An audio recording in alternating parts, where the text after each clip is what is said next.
Hi hello welcome to Kiran TV news. Pawan Kalyan garu వచ్చిన తర్వాత ఆంధ్రప్రదేశ్ పంచాయతీరాజ్ శాఖకి మహర్దశ పట్టింది. చెప్పాలంటే భారతదేశంలో ఏ రాష్ట్రానికి లేనటువంటి నిధులు ఆంధ్రప్రదేశ్ రాష్ట్రానికి వస్తున్నాయి. అండ్ ఎక్కడి నుంచి అయితే నిధులు వస్తున్నాయో అక్కడి నుంచి నేరుగా పంచాయతీలకు ఖర్చు చేయడానికి పవన్ కళ్యాణ్ గారు చాలా బలమైనటువంటి సంకల్పంతో పనిచేస్తారు. అది ఎలాగా ఏంటి అనేది మనం ఇప్పటికే చూస్తున్నాం. ఇప్పుడు స్వాతంత్రానికి ముందు వరకు స్వతంత్రం ముందు నుంచి ఇప్పటి వరకు పడినటువంటి రోడ్లు వేసినా, కరెంటు తీసుకొచ్చినా, వాటర్ ఇచ్చినా, అనేక కార్యక్రమాలు చేసుకుంటూ గ్రామ సభలు పెట్టి వరల్డ్ రికార్డులు కొట్టిన పవన్ కళ్యాణ్ గారి రేంజ్ ఏంటో మనం పంచాయతీరాజ్ శాఖలో చూస్తాం. కొత్తగా వచ్చారు, ఆయన ఏం చేస్తారులే, ఆయనకి ఏం తెలుసులే అనుకున్నారు. కానీ కొడితే ఎలా ఉంటుందంటే వరల్డ్ రికార్డులు కూడా పంచాయతీరాజ్ శాఖలో చెయ్యొచ్చు అని చూపించే స్థాయికి వచ్చింది. ముఖ్యంగా రూరల్కి సంబంధించి ఇది పంచాయతీల్లో ఉండేటువంటి మురుగునీరు, ఈ డ్రైనేజీల్లో ఇప్పటి వరకు ఎవరూ చేయనటువంటి అద్భుతమైనటువంటి పనులు, మ్యాజిక్ డ్రైనేజీలు కావచ్చు, ఇవి తీసుకొచ్చి దీన్ని మనం కొత్తగా తీసుకువెళ్ళాలి, ఖర్చు తక్కువ ఉండాలి, దానికి పని ఎక్కువగా కావాలి అనే కార్యక్రమాలు పవన్ కళ్యాణ్ గారు చాలా అద్భుతంగా చేస్తారు. ఈవెన్ ఆయన వెనకాల ఉన్నటువంటి టీం కూడా అలాంటి బలమైనటువంటి వ్యక్తుల్ని పవన్ కళ్యాణ్ గారు ఏరి కోరి తెప్పించుకున్నారనుకోండి. బట్ తీసుకురావటంలో పవన్ కళ్యాణ్ గారి పాత్ర చాలా బలంగా ఉంది. అంతేకాదు వచ్చినటువంటి నిధులను ఎక్కడా కూడా తప్పుదోవ పట్టకుండా నేరుగా పంచాయతీల కార్యక్రమాలకు, అభివృద్ధి కార్యక్రమాలకు, ప్రజలకి వెళ్లేందుకు చాలా బలమైనటువంటి ప్రణాళిక వేసుకుని వెళ్తున్నారు. ఇప్పుడు పల్లె పండుగ 2.0 అంట. నేనైతే సినిమాలను చూశాను 2.0లు, లేదా ఇంకొకటి చూసాను. కానీ ఇలా పల్లె పండుగ 2.0 అనే కార్యక్రమాలను అయితే మొట్టమొదటిసారి వింటున్నా, చూస్తున్నా కూడా. నేను ఎక్కడ అంటే ప్రభుత్వ కార్యక్రమాలకు సంబంధించి 2.0 అంటే వెర్షన్ అప్డేట్ అవ్వటం అనేది నేను చూడలే. కానీ నాకు తెలిసి పవన్ కళ్యాణ్ గారు అన్నీ అదే అంటారు కదా, ట్రెండ్ ఫాలో అవర్, ఆయన కొత్త ట్రెండ్ సెట్ చేస్తారని.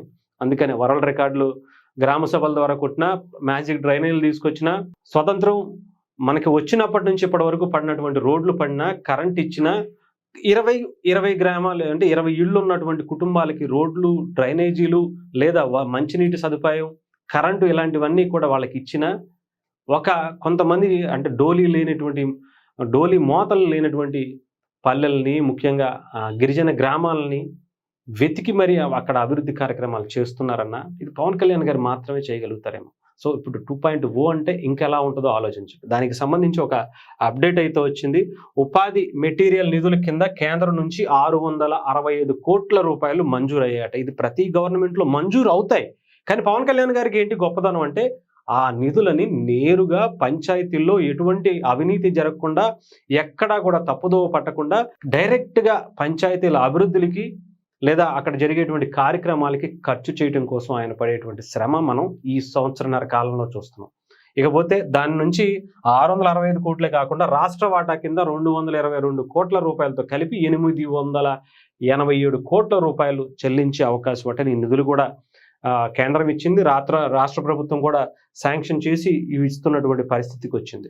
దాని ద్వారా ఏం చేస్తారు అనేది కూడా ఒకసారి చూపిస్తాను. కేంద్రం నుంచి వచ్చినటువంటి రాష్ట్రానికి నిధులు బుధవారం విడుదల కావడంతో పంచాయతీ రాజ్ గ్రామీణ అభివృద్ధి శాఖ పల్లె పండుగ 2.0 పనులు చేపట్టేందుకు రంగం సిద్ధం చేసింది. తొలి విడత 3వ వాయిదా కింద 665 కోట్ల రూపాయలు మంజూరు చేస్తూ కేంద్రం గ్రామీణ అభివృద్ధి శాఖ బుధవారం ఉత్తర్వులు జారీ చేసింది. దానికి అనుబంధంగా రాష్ట్ర ప్రభుత్వం వాటా కింద 222 కోట్లు చేస్తూ మొత్తం 887 కోట్ల రూపాయల నిధులు పల్లె పండుగ కింద గ్రామాల్లో సిమెంట్ రోడ్లు, మ్యాజిక్ డ్రైనేజీలు, మినీ గోకులాలు తదితర పనులు బిల్లులు చెల్లింపునకు వినియోగిస్తారు.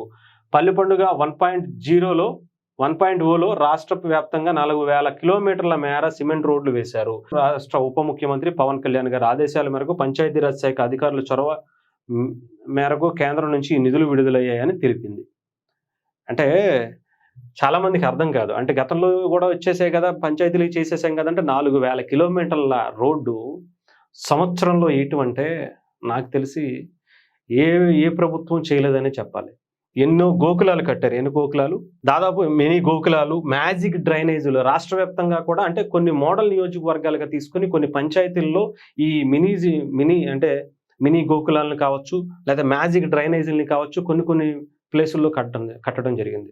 అంతేకాదు పశువులకి సంబంధించి నీటి తొట్టెలు, అవి ఎక్కడా కూడా ఇబ్బంది పడకూడదు. బయటికి ఆ పశువుల్ని మేపేటప్పుడు కావచ్చు, లేదంటే బయట తిరిగేటువంటి పశువులకి ఎక్కడా కూడా నీటికి ఇబ్బంది కలగకూడదు అనేది పవన్ కళ్యాణ్ గారి దృష్టిలో పెట్టుకుని ప్రతి పంచాయతీలకి 2-3 కట్టినటువంటి సందర్భాలు ఉన్నాయి. ఎస్పెషల్లీ గిరిజన ప్రాంతాల్లో కూడా ఈ నీటి తొట్టెలు నిర్మాణం జరిగింది. మినీ గోకులాలు కూడా నిర్మాణం నాకు తెలిసి భారతదేశ చరిత్రలో ఎక్కడా చేయకుండా, ఏ రాష్ట్రంలో లేకుండా మన ఆంధ్రప్రదేశ్లో మాత్రమే చాలా అద్భుతంగా గోకులాలు, కొన్ని వేల గోకులాలు కడుతున్నటువంటి పరిస్థితి.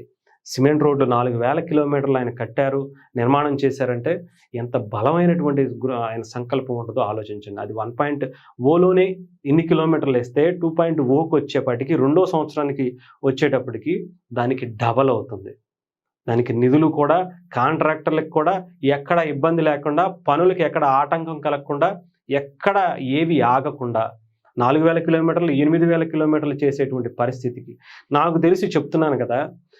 ఈ 5 ఏళ్లలో ఆయన మరొక బలమైనటువంటి రికార్డులు ఎన్నున్నాయో ఇప్పటి వరకు భారతదేశ చరిత్రలో. ఏ రాష్ట్రాలు ఇన్ని కిలోమీటర్లు వేసాం, ఇన్ని డ్రైనేజీలు కట్టాం, ఇవి కట్టాం, అవి కట్టామని చెప్పుకుంటారో అవన్నీ రికార్డులు కూడా పవన్ కళ్యాణ్ గారు మొత్తం చెరిపేసి ఇంకొక కొత్త రికార్డులు, ఇంకో కొత్త చరిత్రని చెప్పాలంటే ప్రతి పంచాయతీ శాఖ కూడా, అంటే మిగతా రాష్ట్రాల్లో పవన్ కళ్యాణ్ గారిని చూసి అమ్మో ఆయన చేసేస్తున్నారు, ఆయన గురించి మళ్ళీ సోషల్ మీడియాలో వస్తే మనల్ని ఏమన్నా అంటారేమో, మనం కూడా చేయాల్సిందే అనుకునేటువంటి పోటీతత్వాన్ని పవన్ కళ్యాణ్ గారు ఈ 5 సంవత్సరాల్లో ప్రతి రాష్ట్రానికి చూపించబోతారు. రేపు వచ్చేటువంటి వేరే వాళ్ళు ఎవరైనా సరే పవన్ కళ్యాణ్ గారు ఇంకొంచెం గొప్ప పొజిషన్కి వెళ్ళి ఇక్కడ పంచాయతీరాజ్ శాఖలో వచ్చినా కూడా ఎక్కడ తగ్గకుండా ఆయన బెంచ్ మార్క్ సెట్ చేసేటువంటి పరిస్థితి ఆంధ్రప్రదేశ్లో కనిపిస్తుంది.